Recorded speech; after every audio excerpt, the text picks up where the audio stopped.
కొనేందుకు సినీ తారలకు భారీ పారితోషికాలిచ్చి ప్రచారం చేయడం ఒక రకమైతే అంతర్జాలంలో తక్కువ ధరకే ఎక్కువ ప్రచారం చేయడం మరో విధానం. ఈ సూత్రాన్ని ఆధారంగా చేసుకునే భారత్లో అంతర్జాలం వేదికగా సాగుతోన్న వస్తు ప్రచారం వ్యాపార సంస్థలకు కాసుల వర్షం కురిపిస్తోంది.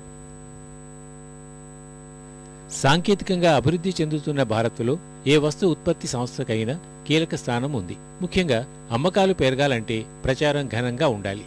ప్రతి దానికి అంతర్జాలంపై ఆధారపడుతున్న ఈ తరుణంలో దాన్నే ప్రచార సాధనంగా వాడుకుంటున్నాయి సంస్థలు.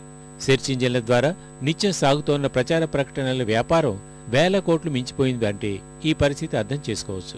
2011లో డిజిటల్ ప్రకటనల వ్యాపారం 1500 కోట్లు కాగా 2012 డిసెంబర్ నాటికి 2,500 కోట్లు దాటుతుందని అంచనా. ఈ వ్యాపారంలో గూగుల్, యాహూ, ఫేస్బుక్, లింక్డ్ఇన్, ట్విట్టర్లదే పైచేయి.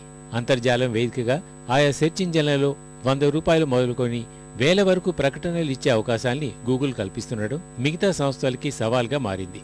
భారత్లో ప్రస్తుతం 13.7 కోట్ల మంది అంతర్జాలాన్ని ఉపయోగిస్తున్నారు. ఈ సంఖ్య వచ్చే 3 ఏళ్లలో 30 కోట్లు దాటనుందని ఓ అంచనా.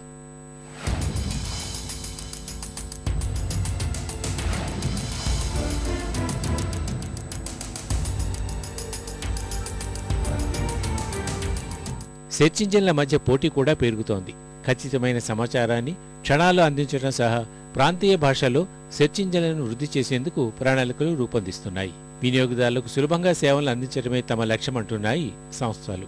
It's a large amount of revenue that flows to Indian publishers today, right? So as I said, the Indian digital industry this year will be 2,500 crores, and it helps advertisers obviously target, right, the most relevant audience. So Google Display Network, which is what AdSense runs on, today reaches 90% of the Indian web. So you can target it by geography, by demographic, by interest category. So it's doing very, very well actually.